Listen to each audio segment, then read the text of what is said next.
This video is part of a series of videos which attempt to analyse the development of micro-armour figure gaming rules with the objective of trying to develop some basic design guidelines which game designers should consider when creating rules. Part 3 covers company scale micro-armour figure gaming rules. Micro-armour rules can be broken down by the scale used for an element or base. The third set of rules I will cover are those which use a scale of 1 company or 15 vehicles or artillery pieces per element or base. This scale appeared partially in 1986 and then fully in 1995 before becoming more popular in 2007 up till today. Designing rules at this scale was not a simple process. Great battles of World War II had a very board game feel to it, and Corps Commander created a game system which was almost seemingly company scale, but this was not quite the case. It was only in 2007 that a true company scale micro-armour set of rules became available. In most cases, if a game uses an element scale of 1 company, the divisional scale is divisional, or Russian tank corps for World War II, or to be more exact, 2 regiments or brigades with supporting formations. To have a game which lasts within a day, you need to keep the total number of elements down to 100 or 50 per side or equivalent over the length of the game. As a regiment consists of about 9 to 20 elements, our limit is 2 to 3 regiments per side. Rules which use this scale normally employ combat units which are battalion sized. While most rules do not have any specific rules for what I call combat units, most players keep their elements into battalion sized units. In some cases, the rules employ a battalion headquarters, but which would require players to keep companies together. In other examples, players are required to keep their battalion-sized combat units in base-to-base contact or some equivalent of. At this scale, both these mechanisms are rather common, but it's almost unheard of to actually have a separate battalion-scale headquarters element that is not otherwise also a combat element. Finally, let's deal with the headquarters. In most cases, the lowest rank headquarters will be regimental or brigade level, of which 2 to 3 will be deployed, and a division or Russian corps headquarters as the highest rank headquarters. This lists some of the company scale micro-armour rules which were published since 1986. Corps Commander claimed to be company scale, but the most you could say was it was half company scale. And I've covered these rules in the platoon scale section of this series of videos. I've included it here because the optimal size of an element is half company for a host of reasons. So it can actually be played as a half company scale set of rules, so it kind of fits in between the platoon and company scale videos. This occurs in the World War II versions of these rules specifically, or most commonly. The first thing you may notice is the lack of published rules at this scale. While the interest in platoon scale rules took a lot of the gaming designers' attention, company scale rules proved very difficult to design and were less popular. The size and composition of companies varied so much it was difficult to use the system which lower scaled rules used. The other problem was what to do with support elements, which were often at platoon size. Lightning, War Red Storm and Panzer Corps both addressed these issues with very innovative ideas, and in the short life of this scale, a surprising level of innovation has occurred. What is also very surprising is how playable these two sets of rules are. Bruce Retail's Corps Commander was the first published sort of company scale set of rules designed solely for micro-armour. I generally class this as platoon scale, as in the modern period most elements are actually platoon sized, but I must admit in many cases each element can represent a single company. As a result, while platoon scale, this is also company scale. The rules play like a standard platoon scale set of rules, but it uses strength points, which is rather unique. While this concept is unpopular in platoon scale rules, the concept of strength points is actually more viable or possibly necessary in company scale rules. Strength points were used by some of the other rules in this scale in other forms or ways. The major handicap for these rules is players would expect to command a division in a company scale set of rules, but the combination of complexity and its half company true scale means a regiment is all you could really field. It is this that really places these rules in the platoon scale grouping. The first set of pure company scale micro-armour rules is Great Battles of World War II Volume 1 by Bruce McFarlane. While these are rules designed for micro-armour, the playing area was so abstracted it resembled a board game. As a result, it had a very board game feel to it. It did include logistics in it, which, apart from Corps Commander, is not a common consideration in platoon and squad scale rules. Unfortunately, its scale did not match its intentions. Intended to be a set of rules which allowed for large-scale campaigns to be played, its scale of 1 in 5,900 to 1 in 7,800 was possibly not suitable for this objective. The scope of these rules really called for an even larger scale. The figures also represented actual units rather than troops, so I assume some record keeping was required for each figure or element. It was a good attempt, and this represented one way of dealing with creating a company scale set of rules. In 2007, SCHWEREPUNKT by Pete Brockley became available. They were available for a small charge and delivered in the form of a Word document. Later, they were made available for free in return for an optional donation. The designer has disappeared and the rules themselves are almost impossible to find, although I have patched together a best effort copy on the SCHWEREPUNKT.io group site. The writing style is very annoying, but once you cut out all that, they were an interesting effort at providing a company scale set of rules. Very simple, easy to play, but with a serious lack of supporting material. Players would be required to do a lot of work in order to create a reasonable scenario using these rules. The company size elements were part of a battalion and needed to act as a single battalion size formation. This was an innovation used by all subsequent company scale systems and was a real game system innovation and proved quite effective, particularly for this scale. I think the first version of Lightning War was made available on the internet in 2008, and I think it only covered World War II. Written by Andrew Stevenson and available as free rules, this is an example where a free set of rules actually gained traction. By 2013, Lightning War Red Storm was available, which allowed for modern conflicts as well. They were very popular in the UK and allowed for quick and playable games. The only issue was a lack of supporting material such as army lists, equipment lists and scenarios. Some effort was made in the UK to provide this. I have reformatted the rules, called it Beavergunskrieg, and posted it as well as a large body of supporting material on the Beavergunskrieg.io group site, including extensive scenarios. The original Lightning War Red Storm is available on the LWRS.io group site as well. The rules used company-sized elements, each consisting of 3 steps or strength points. The elements formed battalions and the basic combat unit was the battalion. The combat system used a simple lots of d6 dice combat mechanism, and the sequence of play was an initiative-based movement phase followed by a fire phase. There's nothing revolutionary, but the whole package works very well. Easy to learn, easy to play. I think they are actually a very good set of rules.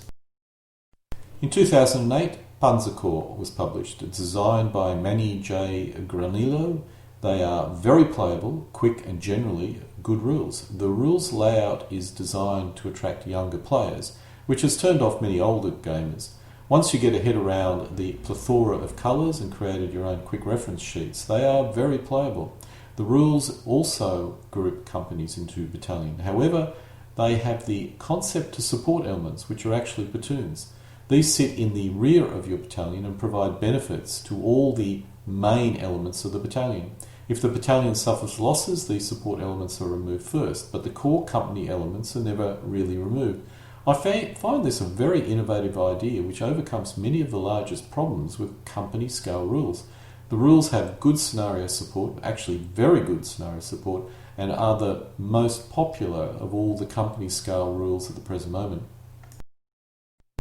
A beta version of Bloody Big Battles World War II was posted on the Yahoo Group site in 2017 and written by Bob Mackenzie. Since Yahoo Groups has disappeared, this has been moved to the IO Group Grossenschloten site. It is based on the Bloody Big Battle series of rules. It has 2 stated scales, a battalion and regimental. This will cover the battalion scale. The battalion scale uses an element company scale, with the elements grouped into large elements representing a battalion. In some ways, you could really say these are company scale rules rather than battalion. But as each large base acts in the same way as an element would normally act in, let's say, Panzer Corps, I've grouped it into a battalion. But players may, class this as a hybrid type game system. Each large element is 3 times larger than a standard element that you would expect in Panzer Corps, with the standard elements placed inside the larger element to reflect its combat capability and strength. It uses the system which SCHWEREPUNKT used back in 2007, where the standard element represented strength points. Unlike SCHWEREPUNKT, where the standard element resided in the battalion, all combat is purely battalion-centric in bloody big battles. The elements represent unique strength points. Standard elements could detach and move and fight independently, but this was exceptional. The true innovation of these rules was the actual use of a large element instead of lots of smaller elements. This overcame a host of issues and offered a lot more flavour than previous battalion scale rules possessed. Basically, the battalion could consist of a specific type of armour and possess different equipment mixes, and this was reflected in its combat capability. Because the combat capability was based on the elements within the big element, minimal record keeping was required.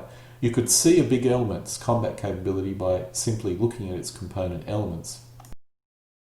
Recently, I created a true company scale set of rules using my Quick Play Corps Commander version 6 game system, which can be found on the Corps Commander IO group website. Apart from the fact that, like all the Corps Commander sets of rules, this used strength points, this was a quick and easy set of rules to play, which I feel has real potential for this scale. While more complex than LWRS, they do offer more detail and may be mostly useful for play on a small playing area of 3 feet by 2 feet. This is a playing area size I have been experimenting with, allowing both players to remain seated for the entire game. Time will tell if these rules offer sufficient unique benefits which would allow it to gain any form of traction. If this game system works, then each player would actually control a fairly small number of elements on a very small playing area, which gives it a very DBA type feel. As a result, I think that this is an idea definitely worth pursuing. In its short history, company scale rules have introduced a large number of innovations. I must admit, many are as a result of attempting to overcome the issues with the scale, but the development has been impressive. If we include the board game types of rules, such as Great Battles of World War II, the following innovations occurred at this scale.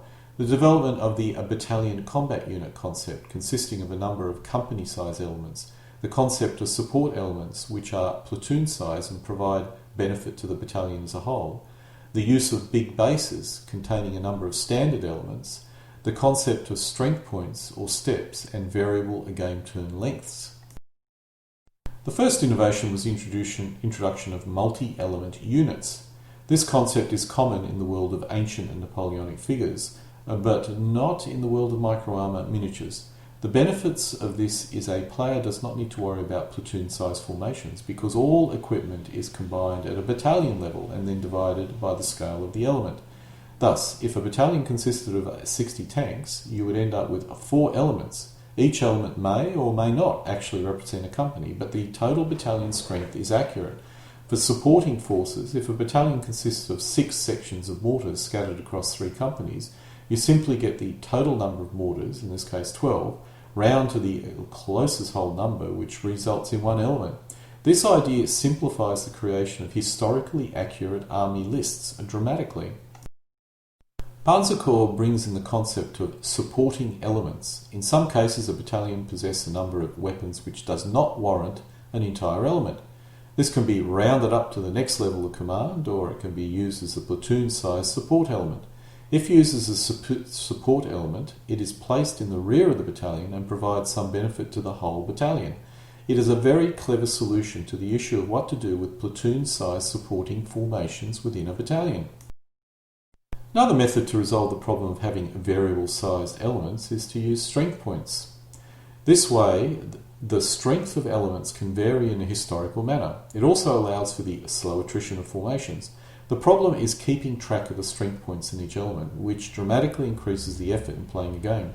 Lightning War Red Storm minimises the administration by only tracking strength by battalion, but when there are a number of different element types, this can also represent a lot of administration in some cases. The system could be used for smaller game. Panzer Corps introduced the concept of each game turn representing a variable number of sub-game turns or phases. This allows for the variability of combat over an extended period, such as a day. This has been done by other rules using different systems, in those cases allowing elements 1 move or to 3 moves in a game turn based on initiative. Panzer Corps takes this further. I am uncertain what problem this solves, as during periods of no activity, players could simply flip through the game turns by doing nothing. As for providing a variable number of mini-game turns to achieve an objective, this could be done by simply starting the game earlier in the day or later in the day based on a simple die roll. The only solution I can think of is the assisting high-quality troops in doing more in a given time period, and in that it does work quite well. On the other hand, once again, this can be achieved using other systems, such as initiative-based systems described earlier, without adding lots of new rules. It's a nice idea and it works well, but from a simplicity point of view, there may be easier ways of achieving the same objective. As with the other rules I've covered, the critical factor, or one critical factor, is completeness. Creating the rules is only a small part of providing a complete product or solution. A host of supporting materials needs to be created in order to allow players to quickly assemble an army and play a game. Schwerpunkt lacked any supporting material, so quickly faded away. Great Battles of World War II Volume 1 focused on a specific campaign and nationality, so proved not as popular outside Canada. Corps Commander, while being the most complex and difficult set of rules to play, gained reasonable popularity with experienced players because it was surprisingly complete and some people did create some supporting material. Lightning War Red Storm, a very good set of rules, was held back by its lack of supporting material. Panzer Corps has the best story or solution in this area. Most of the rules here, starting with Schwerpunkt, are battalion sized, with elements being part of this large battalion sized uber element or unit. The concept is the battalion is the envelope big element, which is made up of standard elements, sized elements. This way, the elements take the place of strength points and are removed as they suffer casualties. The players can see the strength of a battalion by looking at the number of standard elements. If this was the case, then these are battalion scale rules. I class these as company scale only because the companies can still conduct movement and combat independently, and while the rules ask you to keep the elements together, they can be separated and combat is still conducted based on the element. As with the other rules, the main points which result in a set of rules being popular can be summed up in these 5 points: playability, ease of learning, 3 to 6 hour game duration, supporting army lists and equipment lists, and scenarios. Panzer Corps has the best story, with Lightning War Red Storm close behind.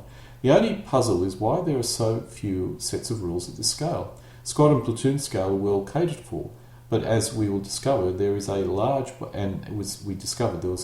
of battalion scale rules as well, but at company scale the range is small. My feeling is players who want to move to company scale are just as happy to skip this and move up to battalion scale. On the other hand, players who prefer the ability to move individual elements freely gravitate to platoon scale. Corps Commander actually fits nicely in between, but its complexity inhibits its ability to bridge these scales. The one other point is the scale is about the highest you can go and retain the ability to recognise an element's company capability by looking at the figure. Once we move to battalion scale, a host of specialist vehicles never appear, and for those who do, a lot of rounding and assumptions are required. There are ways to minimise this, but you do lose that ability. Even at company level, it's difficult, but just possible. This concludes part 3 of my video on micro-armour figure gaming game system design. Part 4 will cover the next scale up, which is battalion scale. Denken Sie daran, immer für Heimatland zu kämpfen.